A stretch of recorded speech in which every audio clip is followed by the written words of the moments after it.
Hello everyone, good morning, नमस्कार। कैसे हैं आप सब? बहुत बढ़िया होंगे। आपकी तैयारी भी बहुत बढ़िया चल रही होगी।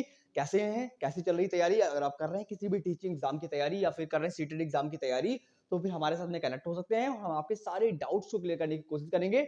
जैसा कि आप सभी जानते हैं कि हमारी क्या साइंस चल रही थी, साइंस में क्लास नंबर 7 चल रही थी। साइंस में हम डिस्कस कर रहे थे क्लास नंबर 7 को, जिसमें हमारा चल रहा था टॉपिक एसिड, बेस और सॉल्ट क्या होता है। यानी हमने क्लास 1 2 3 6 4 5 6 में हमने क्या कर लिया है, टॉपिक को एकदम डिटेल में डिफाइन कर लिया है कि एसिड क्या होता है, बेस क्या होता है, सॉल्ट क्या होता है। देन अब हम क्लास नंबर 7 में क्या करने वाले हैं, कुछ प्रीवियस ईयर क्वेश्चंस को डिस्कस करेंगे जो बहुत ही ज्यादा मोस्ट इंपॉर्टेंट होने वाले हैं आपके लिए।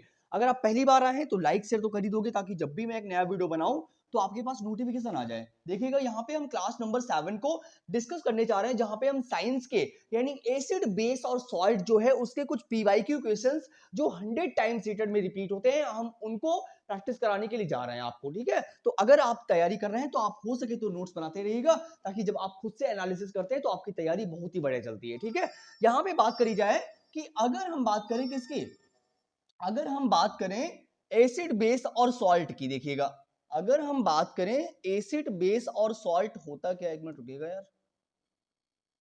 देखो, अगर हम बात करें कि हमारा एसिड क्या होता है, तो इसके बारे में हम डिटेल में समझ चुके हैं बहुत पहले कि एसिड जो होता है वो H+ देने के लिए रेडी रहता है। इन सारी स्लाइड्स को हम बहुत ही महत्वपूर्ण ढंग से समझ चुके हैं। यहां पर भी हम एसिड के बारे में ये समझ चुके थे कि एसिड जो होता है नीले लिटमस पेपर को लाल कर देता है। ये पिछली स्लाइड में हम पढ़ चुके हैं। ठीक है, अगर इसको आपको यानी डिटेल में पढ़ना है तो आप पिछले सेशन को देखिए जाके, वहां पे आपको एसिड, बेस और सॉल्ट क्या होता है ये सारी बातें सीखने को मिलेंगी। ठीक है, यहाँ पे हम क्या करने वाले, और यहाँ पे मैंने ये बताया था कि एसिड किस में, कौन सा एसिड पाया जाता है, जैसे नींबू में, सिरके में, इमली में, सेब में, चींटी के डंक में। जरा चाहूं तो मैं एक बार और बता दूं आपको, क्योंकि ये मैं पिछली स्लाइड में बता चुका हूं। सीरीज नंबर 6 में यानी क्लास नंबर 6 में हम इन चीजों को डिस्कस कर चुके हैं, या 5 वाली क्लास में। देखिएगा, अगर बात करें कि नींबू में कौन सा एसिड होता है, तो नींबू में सिट्रिक एसिड होता है। कौन सा? सिट्रिक एसिड होता है। सिरके की बात करी जाए तो सिरके में एसिटिक एसिड होता है। कौन सा? Acetic acid. इसका केमिकल फॉर्मूला क्या होता है? CH3COOH जो होता है इसका केमिकल फॉर्मूला होता है। क्या होता है? Chemical formula. और ये जो होता है कार्बोक्सिलिक एसिड का डेरिवेटिव होता है। किसका? कार्बोक्सिलिक एसिड का जो है वो डेरिवेटिव होता है कौन? हमारा एसिटिक एसिड, जिसका केमिकल फॉर्मूला मैंने बताया CH3COOH। अब बात करें कि ये कार्बोक्सिलिक एसिड है। क्या है? कार्बोक्सिलिक एसिड है। और कार्बोक्सिलिक एसिड क्या होता है? जिसका केमिकल फॉर्मूला RCOOH होता है। क्या होता है? RCOOH। यानी जितने भी ऑर्गेनिक कंपाउंड होते हैं, अगर उनमें कहीं पर भी आपको COOH दिख जाए तो समझ जाना कि वो क्या होगा, COOH यानी कार्बोक्सिलिक एसिड होगा, जिसको IUPAC लैंग्वेज में हम क्या बोलते हैं? ओइक एसिड बोलते हैं। क्या बोलते हैं? ओइक एसिड बोलते हैं। क्लियर? इमली की बात करी जाए तो इसमें टार्टरिक एसिड होता है। क्या होता है? टार्टरिक एसिड होता है। सेब की बात करी जाए तो इसमें मैलिक एसिड। देखो ये इंपॉर्टेंट है बहुत ज्यादा आपके लिए कि सेब के अंदर जो होता है वो टार्टरिक एसिड होता है। कौन सा? ये कई बार 100 टाइम पूछा हुआ है। अगर किसी भी प्रीवियस ईयर की बुक आप उठा के देखेंगे तो आपको ये दिखेगा कि सेब के अंदर जो होता है वो मैलिक एसिड पाया जाता है। ये कई बार क्वेश्चन आपसे पूछा गया है। चींटी के डंक की बात करी जाए तो ये फॉर्मिक एसिड, यानी चींटी के डंक में कौन सा? फॉर्मिक एसिड, यानी HCOOH इसका फॉर्मूला होता है। क्या? देखो यहां पर भी आपको COOH दिख रहा है, यानी कि ये भी क्या है? ये भी कार्बोक्सिलिक एसिड है। क्या है? ये भी एक कार्बोक्सिलिक एसिड है। क्लियर? टमाटर की बात करी जाए और पालक की बात करी जाए तो ये ऑक्सैलिक एसिड है। दूध और दही में लैक्टिक एसिड होता है। ये तो कई बार आपको पता होगा, 100 टाइम रिपीट होता है। और ये कॉमन सी बात है कि दूध और दही में तो सबको पता ही होता है कि लैक्टिक एसिड होता है। लेकिन टमाटर और पालक की बात करें तो इसमें ऑक्सैलिक एसिड होता है। और ऑक्सैलिक एसिड का फॉर्मूला क्या होता है? COOH और COOH। क्लियर? यानी जहां पर भी देखो, ज्यादातर हमको यहाँ पे वही दिख रहे हैं जिनमें COOH है। क्लियर? COOH जो है वो कार्बोक्सिलिक एसिड होता है। और कार्बोक्सिलिक एसिड की बात करी जाए कि एसिडिक क्यों होता है, यानी कार्बोक्सिलिक एसिड जो होता है वो एसिडिक इसलिए होता है क्योंकि वो H+ देने के लिए रेडी रहता है। और जब कार्बोक्सिलिक एसिड से H+ निकल जाता है तब कार्बोक्सिलेट आयन बन जाता है। क्या बन जाता है? Carboxylate ion. देखो मजे में पढ़ते रहो यार। एक छोटा सा एग्जाम है, एक नॉर्मल सा एग्जाम है, जहां पे कोई भी नेगेटिव मार्किंग नहीं है ना, और ना ही कोई स्कोर का हिसाब किताब है। ऐसे में केवल आपको जस्ट, आप ओबीसी से हैं तो आपको 82 मार्क्स लाने हैं, और अगर आप जनरल से हैं तो आपको 90 मार्क्स लाने हैं। क्लियर? इतनी तो आपको हवा हवा में नंबर आ जाएंगे अगर आप थोड़ा सा भी मेरे साथ जुड़िएगा। हम आपके सारे डाउट्स को क्लियर करने की कोशिश करेंगे। आपको कहीं भी नोट्स पढ़ने की कोई भी नीड नहीं होगी आपके लिए। ठीक है, अब आप पढ़िएगा पहला क्वेश्चन, डिस्कस करते हैं। फर्स्ट क्वेश्चन में इन्होंने हमसे क्या बोला है, और कोशिश करिएगा कमेंट बॉक्स में इसका जवाब देने की, ताकि जब आप कमेंट करेंगे हम आपसे जुड़ने की पूरी तरीके से कोशिश करेंगे। देखिएगा, कह रहे कि उदासीनीकरण अभिक्रिया के लिए निम्नलिखित में से क्या गलत है। इन्होंने हमसे पूछा है कि जो न्यूट्रलाइजेशन रिएक्शन होती है, यानी उदासीनीकरण का मतलब क्या है, जो न्यूट्रलाइजेशन रिएक्शन होती है इसका मतलब क्या है। देखिएगा, पहले तो हम आपको बता देते हैं कि न्यूट्रलाइजेशन रिएक्शन होती क्या है। मान लीजिएगा अगर आपने एक एसिड लिया है, क्या लिया है, एसिड, और एसिड की रिएक्शन आप बेस से करवा रहे हो, यानी अम्ल की अभिक्रिया अगर आप क्षार के साथ में करवा रहे हो तो क्या बनेगा, सॉल्ट, या सॉल्ट बनेगा। सॉल्ट का मतलब लवण बनेगा, क्या, लवण, और वाटर जो होगा वो बाहर निकल जाएगा, प्लस का हीट भी बाहर निकल जाएगी। ठीक है, क्लियर।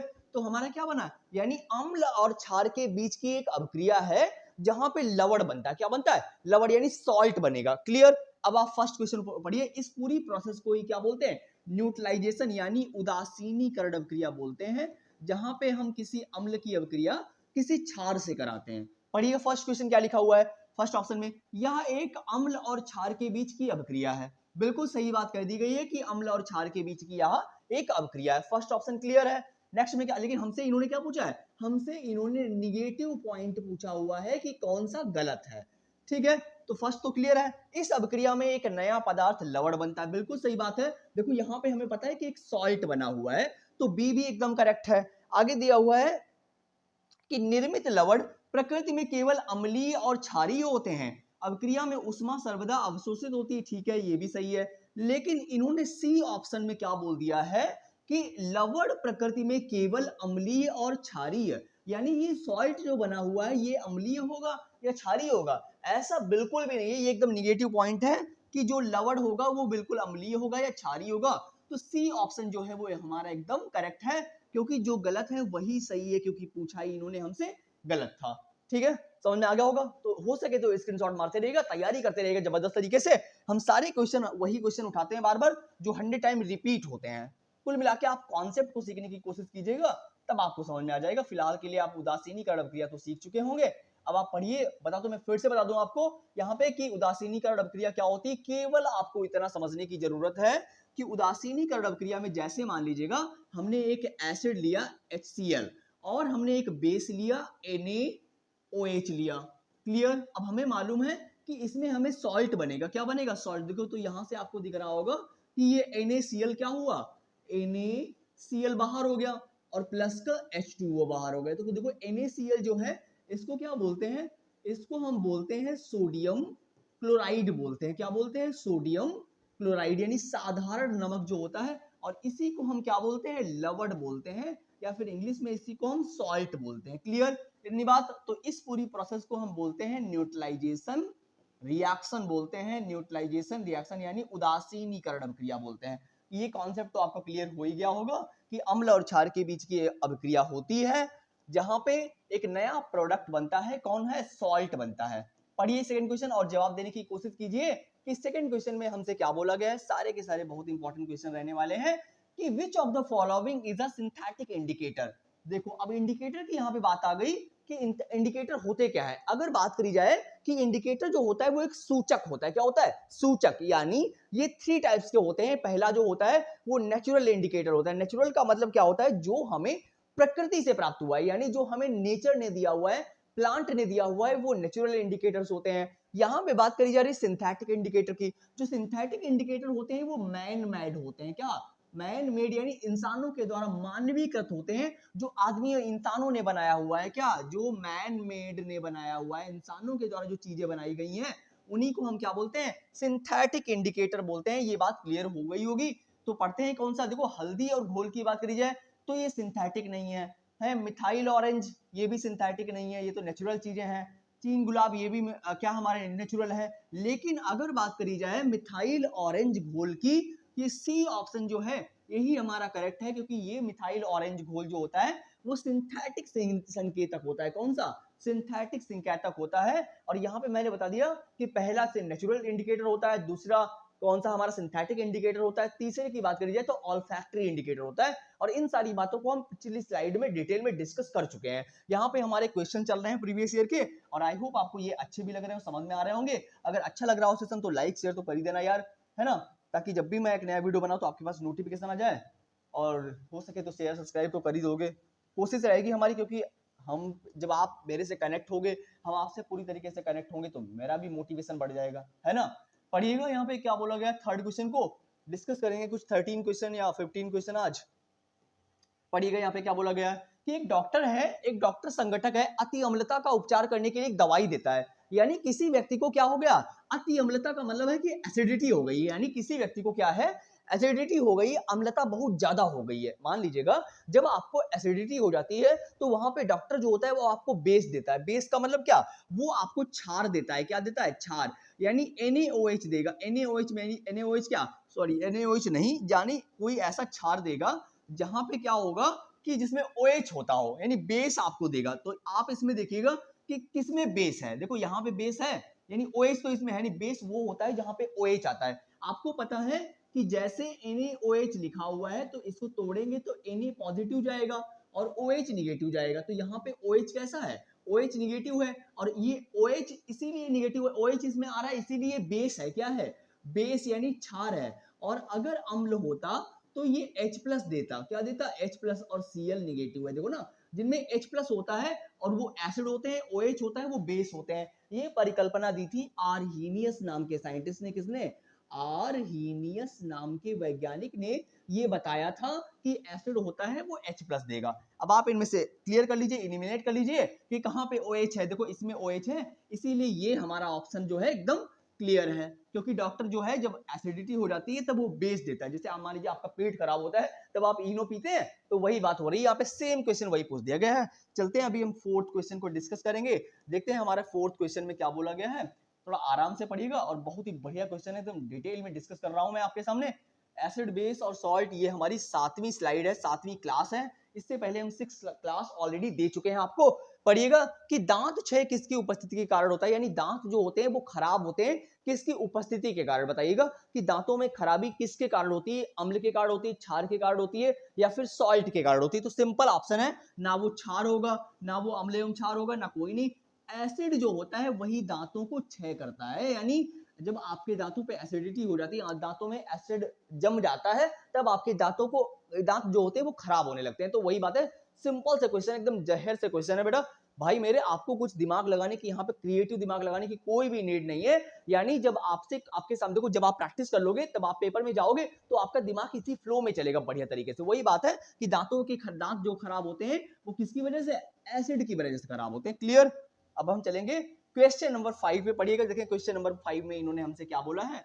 पढ़िएगा क्वेश्चन नंबर 5 में क्या बोला कि जब किसी अम्ल को क्षार में मिलाया जाता है तब निम्न में से कौन सा उत्पाद बनता है। मैंने अभी आपको बताया था न्यूट्रलाइजेशन रिएक्शन में कि अम्ल को क्षार में मिलाया जाएगा तो केवल सॉल्ट बनेगा क्या, नहीं, केवल सॉल्ट तो नहीं बना था। मैंने अभी बताया था कि एसिड लिया था प्लस का बेस लिया था तो हमारा क्या बना था, सॉल्ट बना था, प्लस का वाटर बना था, और प्लस का हीट जो हुई थी वो बाहर निकल रही थी। तो केवल जल भी नहीं हो सकता, केवल लवण और जल नहीं हो सकता, लवण जल और ऊष्मा, यानी सी ऑप्शन जो है वो हमारा एकदम करेक्ट है। यानी सॉल्ट भी बना था, वाटर भी बना था, और हीट भी बाहर निकली थी। तो सी ऑप्शन जो है वो हमारा एकदम क्लियर है। सिंपल से क्वेश्चन है, बहुत सिंपल क्वेश्चन है। अगर इनमें कोई बात समझाने वाली होगी तो हम खुद समझा रहे हैं आपको, आप दिमाग लगाने की बिल्कुल आपको जरूरत नहीं, बहुत सिंपल है, बस आप देखते रहिएगा, आपको देखते देखते चीजें खुद ब खुद याद हो जाएंगी, यहाँ तक कि मेरी उम्मीद रहेगी।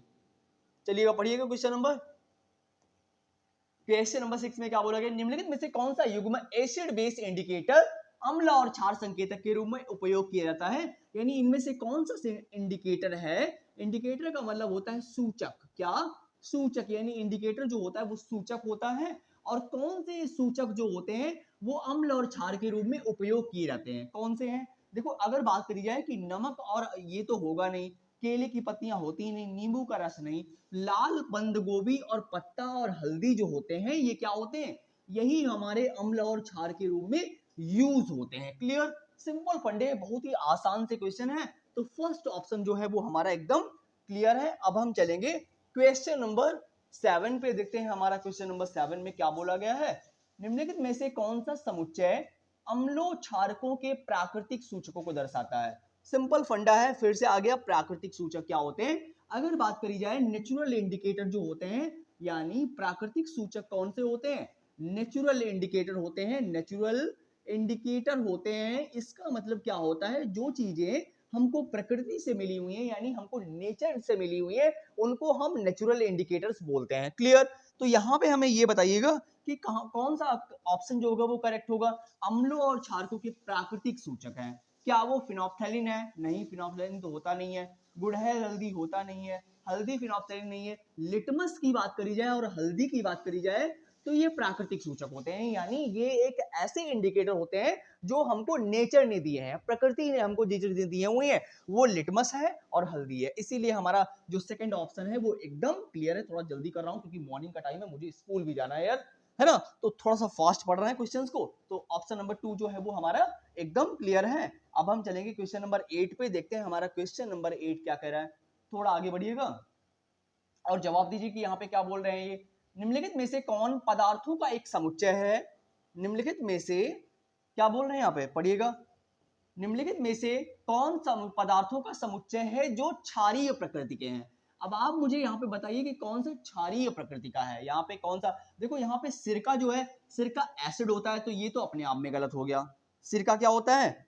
सिरका तो है जो एसिड है, इस वजह से क्या हो गया, ये तो पहले से ही गलत हो गया। ठीक है, सिंपल। अगले में क्या बोल दिया गया, ये तो गलत है, तो अरे यार क्या है भाई, तो ये तो गलत हो गया।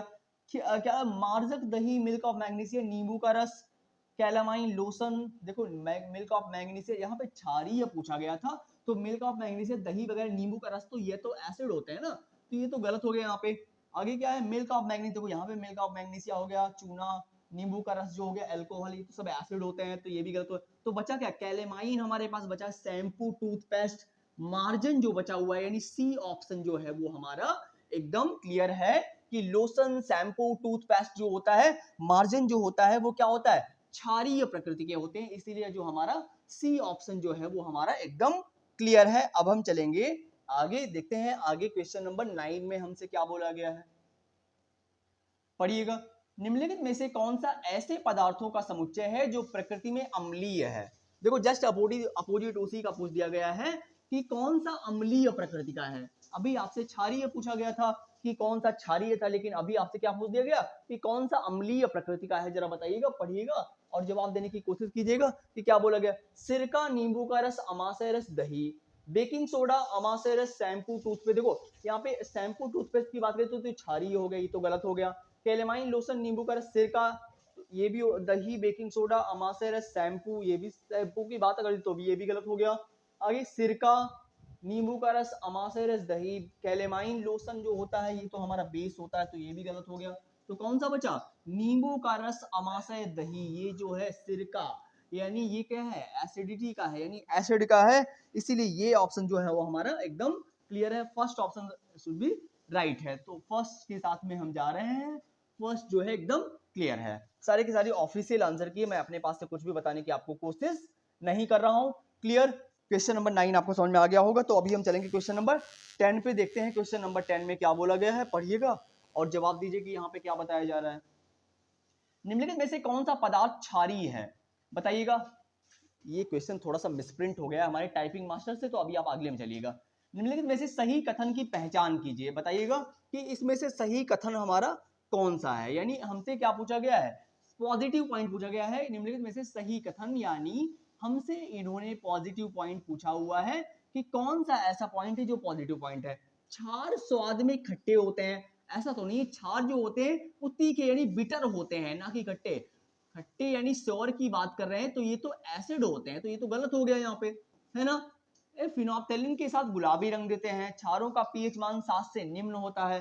क्षारों का मान जो होता है 7 से ज्यादा होता है। 7 से कम पीएच मान होता है तो अम्लीय होगा, 7 से ज्यादा होता है तो वो क्षारीय होता है। तो यहाँ पे कम की बात करें तो ये तो गलत हो गया यहाँ पे, है। क्षार नीले लिटमस पेपर को लाल कर देता है, तो गलत पॉइंट है।